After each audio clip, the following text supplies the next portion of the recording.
Hello everyone, welcome back. I hope you had a great holiday, and if you don't celebrate, I hope you had a great day. Today, we're going to be taking a look at this, and last time I had something like this on the show, I kind of dismissed it, said there wasn't a lot of things you could do with it.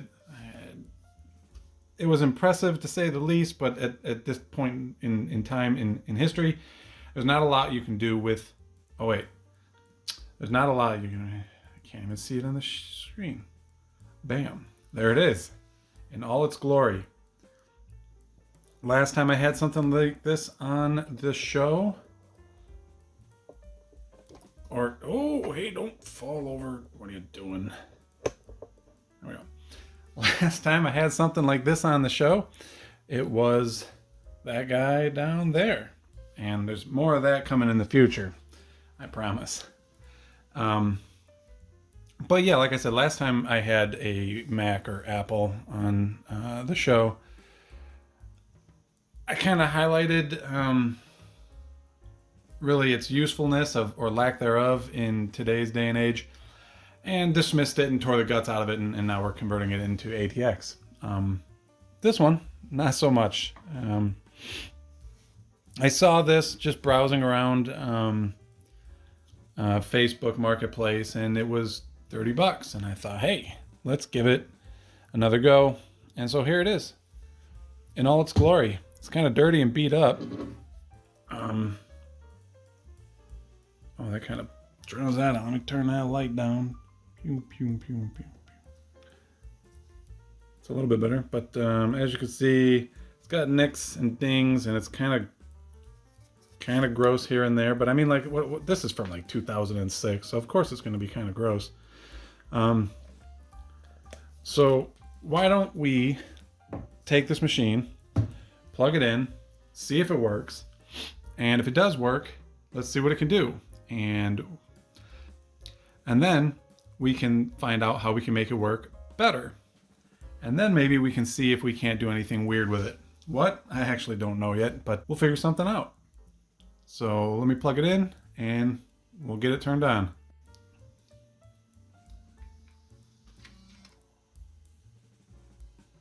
Well, I didn't hear it chime. Don't they usually chime? Oh man, I am not. Why is the cord like that? Now, I could probably. Yeah, I am going to screen capture this. Well, let's see what's in here. It is a, oh, I was under the impression this was a G4. This is a Core 2 Duo. 1 gigs of DDR. Oh man. So I thought this. What happened? Uh-oh. What's broken?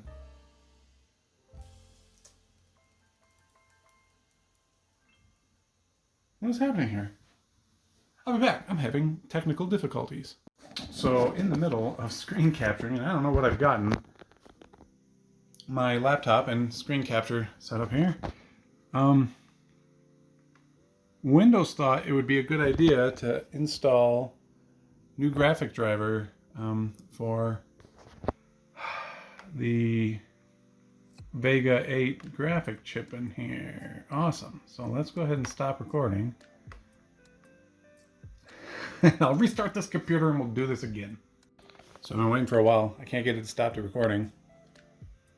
My file it's saving to is currently 0 kilobytes because, well, it's not been converted over from OBS, and this kind of sucks. Probably gonna have to do this again. Fantastic. Okay, just trying to find out some information about this, and I am not very versed in all things Mac or Apple, like I said. So we got the Core 2 Duo over there. It's a T50, yeah, T5600, 1.8 gigahertz. I wondered if I could maybe upgrade that to something else. Anyways, I started looking into it, and the newer Mac Minis with the Intel 775 chipset socket rather, are not removable. Evidently they're soldered on, but if you have a 2006 to 2008, I think I read, Mac Mini, then you should be able to upgrade it. Particular machine is mid 2007. So if we crack it open, we might be able to replace that Core 2 Duo with something a little faster. I read over here like a T7600. T7600 would be 2.33 gigahertz. I could stuff 4 gigs of RAM in it. And of course, we're going to be stuck with whatever graphics is on this Intel. Let's see. Where's the graphics? There it is. So GMA 950. Sorry, I'm doing shaky hand cam here because I'm just going back and forth and checking things on my laptop over here. So yeah, let me find some things on here. Like, let me find some hard or software monitoring. I'll run some few tests, like some benchmarks.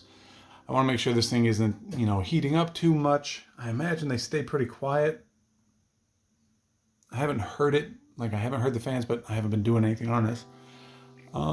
Yeah, I'll see you in a minute. So I'm trying to play a YouTube video, and it does play.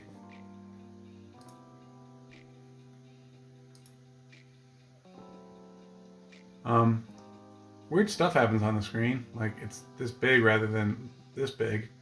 And then all these ads on the side kind of like overlap the search bar, and some weird stuff's happening. And it might be something to do with this old version of Chrome. But I'm wondering if it has something to do with the resolution of the screen, and damned if I can't find how to change the resolution.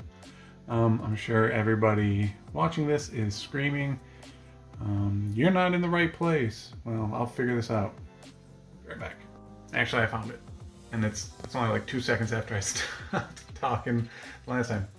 Anyways, let's do it to 1080p. Shazam. Okay, I don't know what I've done. I've lost, everything is full screen now. And if I click on settings up here, everything's super slow because it's only got a gig of RAM, but I can't read any of the stuff that's going on in here. What's happening? What is this? All right, give me a minute. All right, I'm not telling anybody how they should set their computer up, but I am in Chrome and I did a search, just up here for Google Chrome, and then I saw this, and I'm like, why would Chrome, why would Google advertise,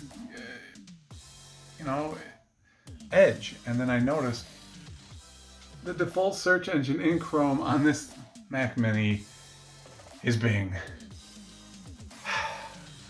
It's just silly. It's silly. Okay, so I updated Chrome to the latest, the latest supported one for this old computer.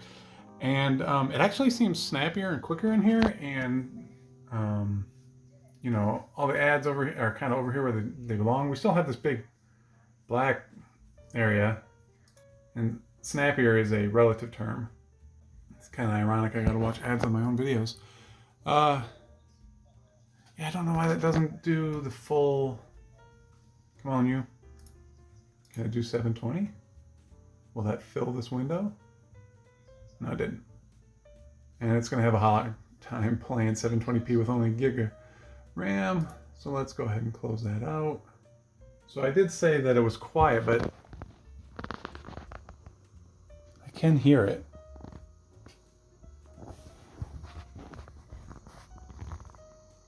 And there's some heat pouring out of this. So maybe I'm gonna download something that'll show me the temperature it's running at. And then if it isn't too high, we can try running a couple of benchmarks on it. And then we'll open it up and clean it up, see what I can and can't replace in there. I definitely want to put more RAM. I was doing some reading on it, and 4 gigabytes is the max that you can put in there, but it'll only recognize 3, which is kind of weird. And then there is a possibility that I can get a hold of a T76, T7600, 2.3 gigahertz processor, and it should just go in there. There's a socketed You know, the CPU in this is socketed, so we can get it moving along pretty good. And then I don't know what I'm going to do with it. The only thing I can really think about doing with this is it would make a really kind of cool little emulator box, but I don't know about the emulating scene on Macs. Other than that, I'm sure I can figure something out to do with it. So I've been doing some work in the other room, looking for programs, temperature monitors, and benchmarking things and stuff like that, and just doing research on this thing. And I come back and it's very warm to the touch, actually. I mean, it's not very warm, and it's not burning me or anything like that, but everything on it, like, it's so warm. You could probably, like, if you had a cup of coffee or something, set it up there and keep it warm. I don't know how warm it's running. Alright, so I got Geekbench 3 running. I couldn't find Geekbench 2 anywhere.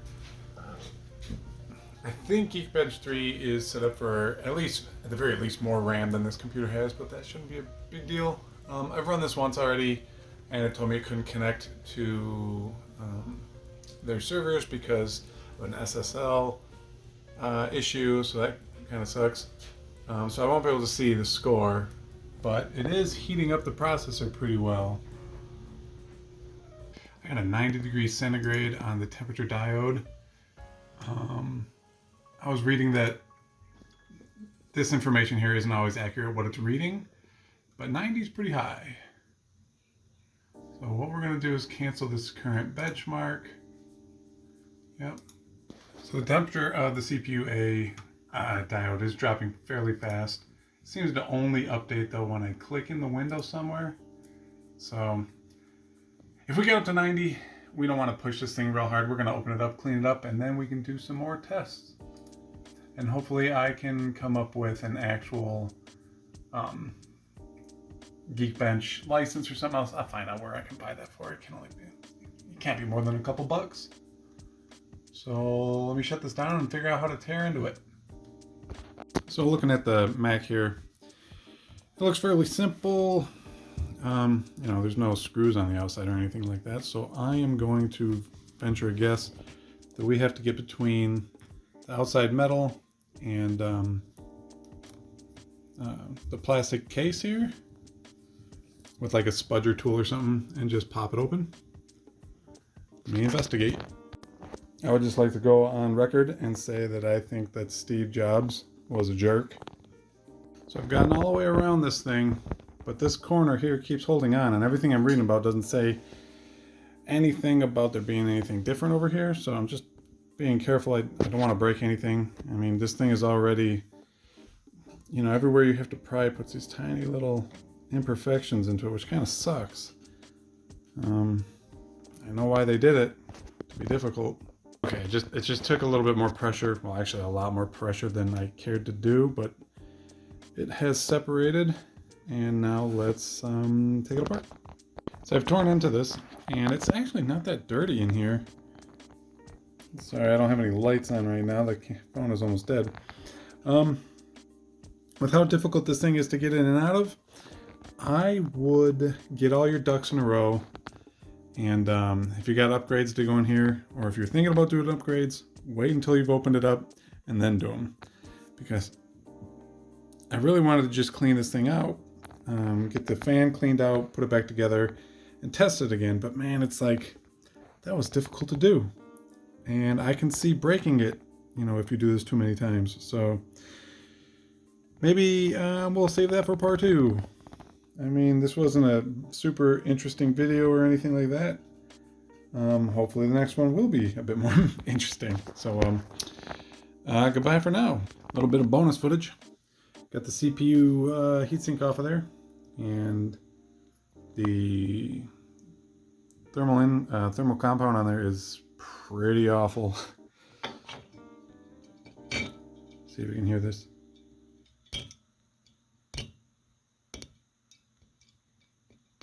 Yeah, it's just dry and crusty and nasty. So I'm gonna clean that stuff off and put it back together. Well, I hate to put it all the way back together.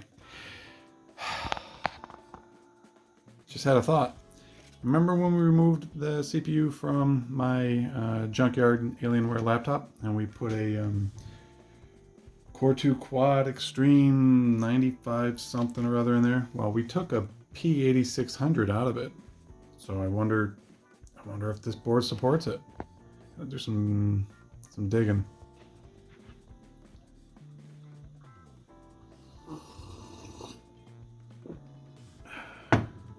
Good morning, everybody. It's the next day, and I've decided I'm going to clean this all up, reapply thermal paste under this one, clean the CPU up, clean the heatsink up, put it all back together, and then run some tests. Been doing some research online on what I can and cannot do with this. I really want to try putting this P8600 in there. It's, you know, the same socket and everything, but I can't find any information online on whether or not this board could support it. And then I was reading that there are BIOSes you can flash onto this and break past the 4 gigabyte limit, or at least get you to be able to use up the full 4 gigabytes. If you put 4 gigs in here, it'll only register like something like 3.3 gigs. So I don't know. I think I'm going to put this together, do a little research, and then we'll go from there. We're going to get the Northbridge chip off of here, or Northbridge heatsink off of here. I've released all the little... That does not zoom or focus. There we go.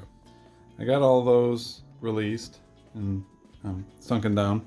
They don't pop out on this side very far, but I imagine the same goop that was on here on the CPU is also here, so this thing is really cemented on there. So I'm gonna grab a safe pry tool and start sort of working it back and forth, see if I can't get it off of there. Okay, success, at least I hope so. This is on there. As you can see, it's got I don't know what you call it. It sits over the chipset very snugly. You can see the recess where they've cut it here to fit it as well as it does.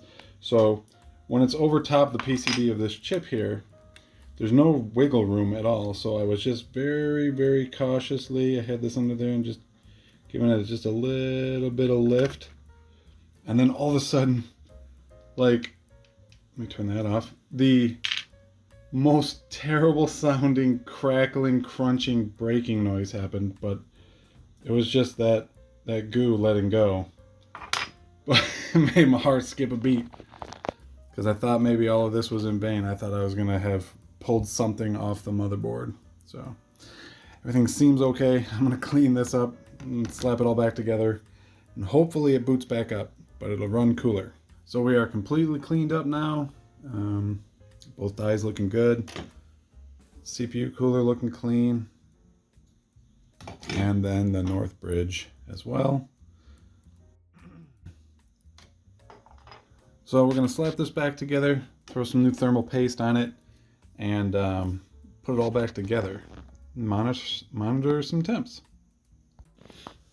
All right, I've got it back together, save for the lid or whatever you want to call this, because that thing is so hard to get apart. I want to make sure it works before I commit to putting it all back together. So let's go ahead and hit that power button. Hey. All right. So I got the temperature monitor going. Things seem pretty normal with the heatsink being at 29C and the temperature diode on the CPU is 37. So let me run in a couple of minutes. I'm going to shut the whole thing down and then put the case back onto it. And then I'll do some stuff, try to run some YouTube and stuff like that, get it heated up and see where our temperatures are at. So we've been running this Geekbench for about 3.5, well, almost 4 minutes. And our temperatures, I think the highest I saw on the temperature diode was like last time was like 91. This time I think the highest we hit was 86. And our Northbridge is definitely cooler. So it was worthwhile to open it up, but these little things just kind of run warm, I guess. But the case isn't warm, so maybe it's expelling most of that heat out the back. So I'd say it was worthwhile to crack it open, but we're going to have to do it again because I do want to upgrade it. Okay, I have paid for Geekbench 3. Our temperature has shot up pretty quick to about, well, we're probably going to get to about 85. And we'll finally get to see what our score is. So I will see you. It takes about 4 minutes to do, so I'll see you in a few. Should be finished here soon. And temperatures are still pretty much in check. And there we go. So this is the first time I've ever run Geekbench ever on any system, so I don't know what these numbers mean. I don't know if that's good or bad, but I mean, like, this is not a fast computer, so there's probably not great. But we know it works. So basically with that, I think what we're going to do is leave it there. I've ordered some parts. We have benchmarked the system. We know it's clean. We know it's solid. We know it's stable. So now we can compare the current build to what it's going to be soon, which is, well, screen went up. There we go.